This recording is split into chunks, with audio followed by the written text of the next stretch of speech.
আজকের ভিডিওতে আলোচনা করব মোহনবাগানের সমস্যাটা কি হচ্ছে। না, এটা আমার মাথা থেকে বার করা বা আমার ভেবেচিন্তে বার করা কোনো তথ্য বা কোনো বক্তব্য নয়। বক্তব্যটা অ্যাকচুয়ালি আমি কয়েকজন কোচ, ছোটো মাপের কোচ, আপনারা যেরকম ভাবছেন ওরকম বিশাল বড় মাপের কোচ নন, তো কলকাতা ময়দানের কয়েকজন কোচ, কয়েকজন ফুটবল নিয়ে কাজ করেন এরকম ব্যক্তি, কয়েকজন রেফারিং করেছেন এরকম ব্যক্তি, এদের সঙ্গে কথাবার্তা বলে বা তাদের সাজেশান নিয়ে যে জায়গাটা আমি খুঁজে পেলাম সেটা আপনাদের কাছে আমি তুলে ধরছি। প্রথমত বলি, তারা আমাকে যেটা বলছেন যে দেখো, এই টিমটা বেঙ্গালুরু ম্যাচটা যদি ভাবো, 2টো গোল খেয়ে পিছিয়ে যাওয়ার পর একটা জেদ নিয়ে লড়ে ফিরে এসেছিল।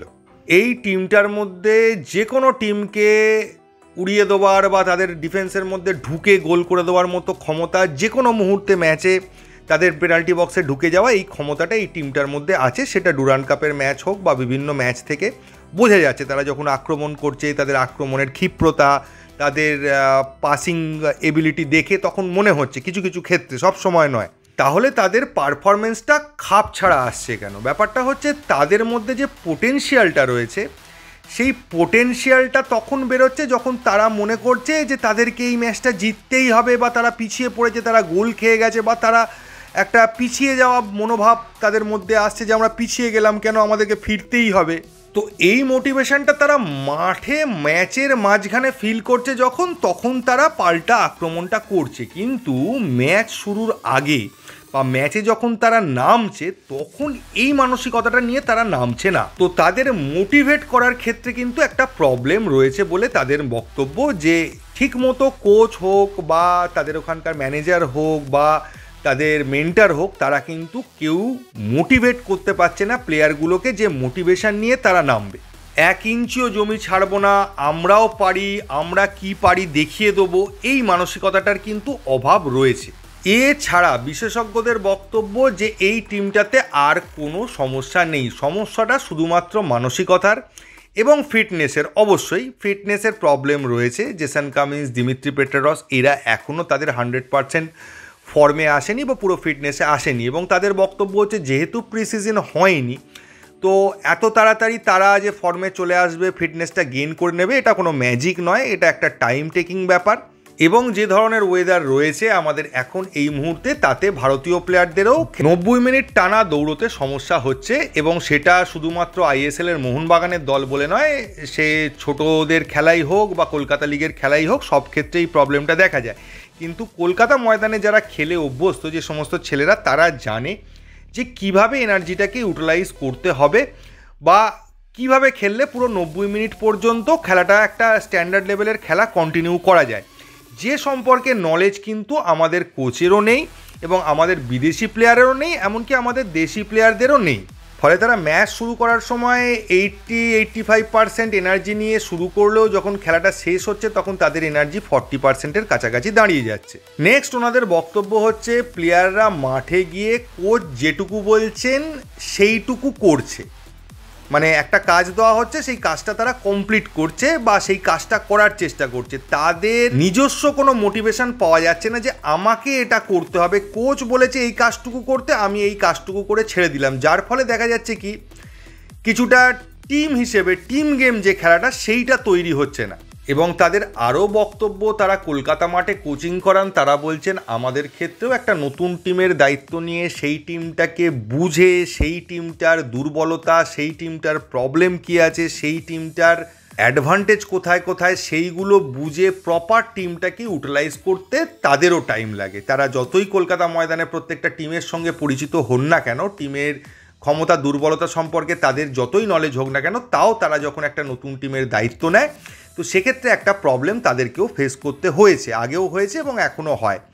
এবং যখন টিমের প্লেয়ারও কিছু চেঞ্জ হয়, নতুন প্লেয়ারও টিমে খেলে, তখনও টিমের একটা সামঞ্জস্য তৈরি করতে টাইম লাগে। তবে এটাও তারা বলেন যে মোহনবাগানের মতো টিমে ফ্যানেদের এতটাই প্রত্যাশা থাকে এবং ফ্যানেদের প্রত্যাশা হয় প্রত্যেকটা ম্যাচই যেন তারা জেতে, এবং তারা পরপর ম্যাচ ড্র করা বা পরপর ম্যাচ জিততে না পারা বা পরপর হেরে গেলে সেটা কিন্তু সমর্থকরা ভালো চোখে নেন না। ফলে সমর্থকদের তরফ থেকে একটা বড় প্রেশার আসতে শুরু করে। তো এখানে যেমন প্লেয়ারদেরকেও একটা চাপ নিয়ে খেলতে হয়, সেরকম কোচদেরও কিন্তু চাপ নিয়ে কোচিং করাতে হয়।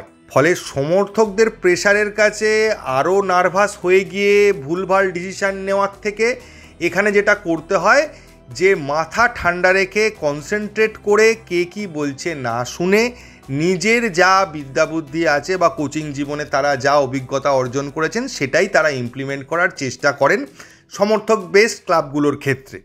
এবং সেটা হয়তো মলিনা এখনও বুঝে উঠতে পারেননি, বা এর আগে তার এরকম ধরনের ক্লাবে বা এত ফ্যান বেসওয়ালা ক্লাবে কোচিং করানোর বোধহয় সেই রকম অভিজ্ঞতা নেই, বা এইরকম ফ্যানেদের প্রেশার হ্যান্ডেল করার অভিজ্ঞতা হয়তো তার নেই। তারা এটাও বলেন মলিনা কিন্তু আমরা যে ধরনের কোচ জুয়ান ফেরান্ডোকে দেখেছি বা খানিকটা হাবাসকে দেখেছি সেই রকম ধরনের কোচ মলিনা নন। মলিনা কিন্তু অ্যাকচুয়ালি ম্যানেজার। তো তার আন্ডারে যিনি মেন কোচিংয়ের দায়িত্বটা নিয়েছেন বা মলিনার পরে যিনি সেকেন্ড অ্যাসিস্ট্যান্ট কোচ আছে তার দায়িত্বটা কিন্তু অনেকটাই বেশি থাকবে এই ক্ষেত্রে। তবে প্রত্যেকে যতজনের সঙ্গেই কথা বলেছি তাদের কিন্তু একটা কমন জিনিস আমি দেখতে পেয়েছি যে তারা প্রত্যেকেই আশাবাদী। তাদের প্রত্যেকেরই বক্তব্য এই টিমটা একবার যদি জিততে শুরু করে, জেতার ট্র্যাকে চলে আসে, তাহলে কিন্তু এই টিমটা আবার অন্যরকম হয়ে যাবে। তো এই টিমটার জন্য একটা জয় ভীষণভাবে প্রয়োজন, এবং এইভাবে যদি বেশ কিছুদিন চলতে থাকে তাহলে টিমটার মধ্যে একটা ড্রয়ের আতঙ্ক চলে আসবে, যেহেতু তারা এখনো পর্যন্ত যতগুলো ম্যাচ খেলেছে একটা ম্যাচ ছাড়া প্রত্যেকটা ম্যাচই তারা ড্র করেছে। এখন কোনো টিমই ইচ্ছে করে ড্র করতে চায় না, এবং কখনো কখনো আমাদের ড্র করা প্রয়োজন হয় অনেক বড় বড় টিমের বিরুদ্ধে খেলার সময়, কিন্তু তখনও ড্রটা করা যায় না। ফলে আমি চাইলাম আর ম্যাচটা ড্র হয়ে গেল এরকম ভাবনা চিন্তা তারা বলছেন পুরোপুরি বোকামি, কেউই ড্র করার জন্য খেলতে নামে না, আর ড্রটা ওরকম চাইলেই ড্র করা যায় না। তো ফলে ঘটনাচক্রে হচ্ছে, তারাও বিষয়টা নিয়ে প্রচণ্ড কনফিউজ যে এতগুলো পরপর ড্র কেন হচ্ছে, কিভাবে হচ্ছে। এটা তো কোনো খেলার স্ট্র্যাটেজি, কোনো কোচের স্ট্র্যাটেজি হতে পারে না যে ড্রই হবে, বা তার ফরমেশনের জন্য ড্র হচ্ছে, এটা তো হয় না। তো কোনো একটা কারণের জন্য এটা বারবার মিরাকেলের মতো ড্র হয়েই যাচ্ছে। যদি মোহনবাগানের ডিফেন্স খুব শক্ত থাকতো আর মোহনবাগান গোল করতে না পারতো, আপফ্রন্ট উইক হতো, তাহলে বোঝা যেত যে এই কারণটার জন্য ড্র হচ্ছে, আমরা গোল করতে পারছি না এবং ডিফেন্ড করে অপোনেন্টের গোলটা আটকে দিচ্ছি, তাই স্কোর ছাড়া 0-0 ম্যাচ হচ্ছে। কিন্তু সেটাও নয়। তো আমরা পিছিয়ে গিয়েও ড্র করেছি, এগিয়ে গিয়েও ড্র করেছি, সব রকমভাবে ড্র করেছি আমরা। একজন তো মজা করে বলেই দিলেন মনে হচ্ছে পুজো করাতে হবে টিমটাতে, কিছু অন্যরকম সমস্যা হয়েছে, ফুটবলের সমস্যা নয়।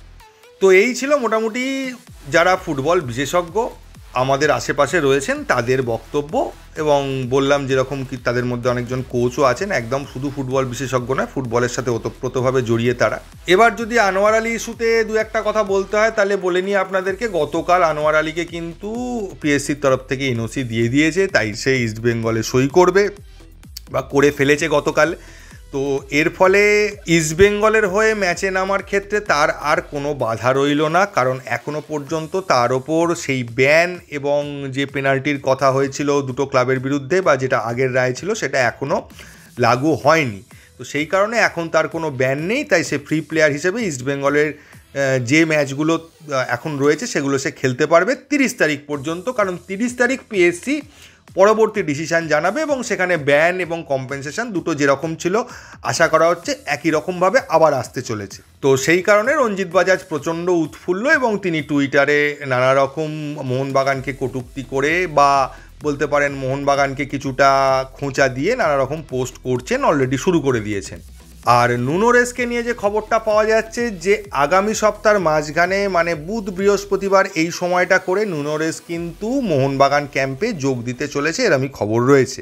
তো মোহনবাগানকে নিয়ে আর কোনো খবর নেই এই ভিডিওতে, এইটুকু। যদি ভিডিওটা ভালো লাগে প্লিজ চ্যানেলটাকে সাবস্ক্রাইব করবেন। থ্যাংক ইউ, ধন্যবাদ এবং জয় মোহনবাগান।